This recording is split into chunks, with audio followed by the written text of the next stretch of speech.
Hello everyone, welcome back to Adhyayan physics. आज हम next derivation करेंगे electric field due to infinite plane sheet. इसके लिए सबसे पहले आप इमेजिन कीजिए हमारे पास एक इन्फानाइट प्लेन शीट है जिसके ऊपर हमें चार्ज डेंसिटी दी हुई है सिग्मा। हमें इलेक्ट्रिक फील्ड निकालनी है किसी भी पॉइंट पी पर। हमने यहाँ पर इलेक्ट्रिक फील्ड निकालने के लिए गॉसियन सरफेस एज्यूम किया है। सिलेंड्रिकल गॉसियन सरफेस है जो इस पी के को एनक्लोज कर रहा है। पी और क्यू हमने दो पॉइंट ले लिए जहाँ पे हमें इलेक्ट्रिक फील्ड पता करनी है। आप इस Gaussian surface, cylindrical Gaussian surface के अलावा हम रेक्टेंगुलर गॉसियन सरफेस भी ले सकते हैं। जो आपको कंफर्टेबल लगे वो आप ले लीजिए। इस सिलेंड्रिकल गॉसियन सरफेस की जो लेंथ है वो 2L है। और इलेक्ट्रिक फील्ड क्या होती है? इलेक्ट्रिक फील्ड हमेशा परपेंडिकुलर होगी शीट के साथ। तो इस शीट के साथ इलेक्ट्रिक फील्ड की डायरेक्शन परपेंडिकुलर निकलेगी और यहाँ पर भी फिर इसी डायरेक्शन में आएगी इलेक्ट्रिक फील्ड और यहाँ पर ऐसे आएगी आउटवर्ड। और यूनिट वेक्टर क्या होगा? यूनिट वेक्टर हमेशा जो भी एरिया होता है उसके साथ परपेंडिकुलर में आता है। तो एंड्स के लिए यूनिट वेक्टर ये होगा, इस एंड के लिए परपेंडिकुलर यूनिट वेक्टर ऐसे निकलेगा और इस कर्व सरफेस के लिए यूनिट वेक्टर हमारा इस डायरेक्शन में आएगा और इस डायरेक्शन में आएगा। इलेक्ट्रिक फील्ड पता चल गई हमें और यूनिट वेक्टर पता चल गया, एरिया वेक्टर पता चल गया। अब हम इलेक्ट्रिक फील्ड निकालते हैं। इलेक्ट्रिक फील्ड निकालने के लिए हम इलेक्ट्रिक फ्लक्स निकालेंगे। Electric flux at the end of the cylindrical Gaussian surface कैसे निकालेंगे? फ्लक्स का फॉर्मूला क्या होता है? Flux E dot D A, dot तो हमें हटाना है, E D A cos theta. D A है वो हमारा गॉसियन सरफेस का एरिया है, Gaussian area of Gaussian surface, cylindrical Gaussian surface. और एंड्स पर एंगल कितना बन रहा है? इलेक्ट्रिक फील्ड और एरिया वेक्टर के अंदर देखो, ये एन हमारा एरिया वेक्टर है। इन दोनों के बीच में एंगल क्या आ रहा है? 0 डिग्री का है क्योंकि दोनों सेम डायरेक्शन में है। E D A cos 0 degree, cos 0 1 आता है, E D A. Next and के लिए भी सेम आएगा, electric flux at the other and. दूसरे एंड के लिए सेम आएगा, दोनों में सेम एंगल है तो इसको हम डायरेक्ट लिख लेते हैं, E D A cos 0 degree, E D A. दोनों एंड्स के लिए निकल गया। कर्व सरफेस के लिए निकालते हैं। इलेक्ट्रिक फ्लक्स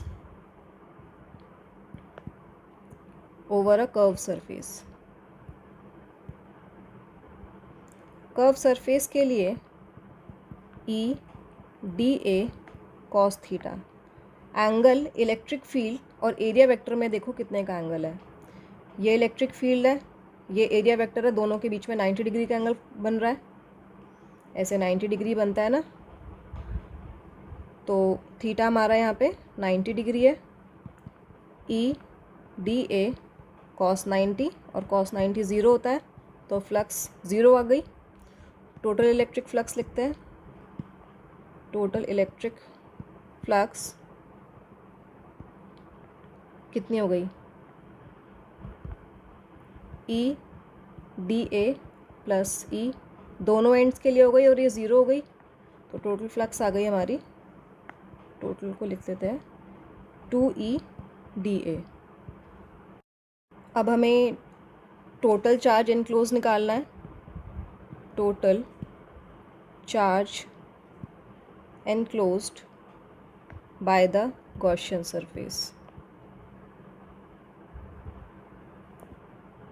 किसी भी सरफेस के एनक्लोज ही चार्ज निकालते हैं हम, बाहर वाला चार्ज तो फ़र्क नहीं पड़ेगा। तो टोटल चार्ज कितना होगा? Q enclose. हमने क्या पढ़ा था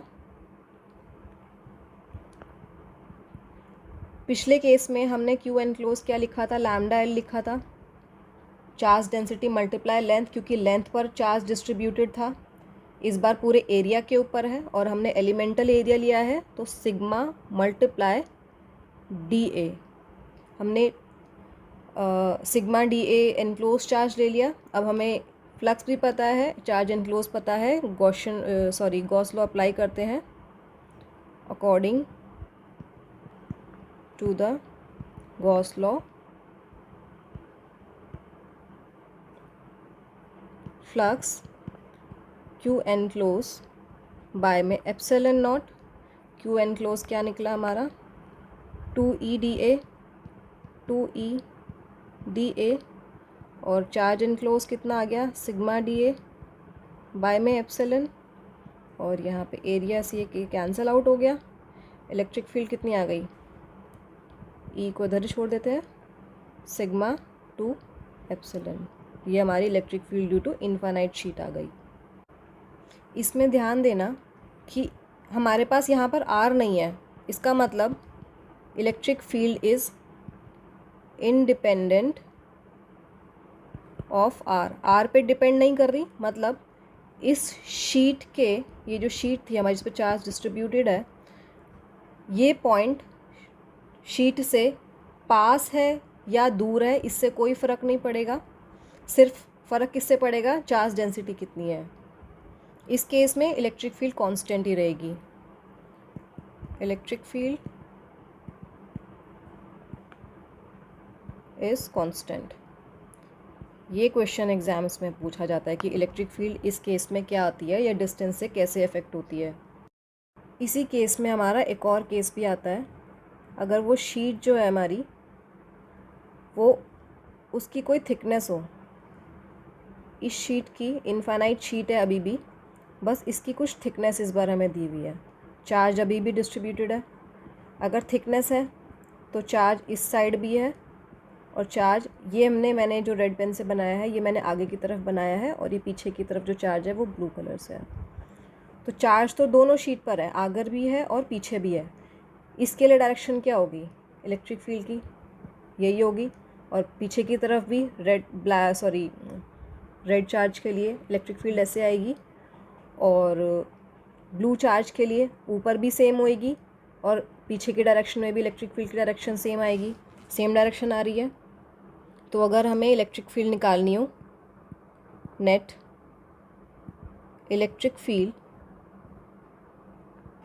एट पॉइंट पी पे, किसी भी पॉइंट पी पर हम इलेक्ट्रिक फील्ड निकाल रहे हैं, यहाँ से किसी भी पॉइंट पी पर निकाल रहे हैं एट पॉइंट पी, तो कैसे लिखेंगे इसको, दोनों ही सेम डायरेक्शन में है तो ऐड हो जाएगी E1 + E2, और इलेक्ट्रिक फील्ड एक शीट के लिए क्या है सिग्मा बाय 2 एप्सिलॉन नॉट, और दूसरी शीट के लिए सिग्मा बाय 2 एप्सिलॉन नॉट, और ऐड करेंगे इलेक्ट्रिक फील्ड क्या आ गई सिग्मा बाय एप्सिलॉन नॉट।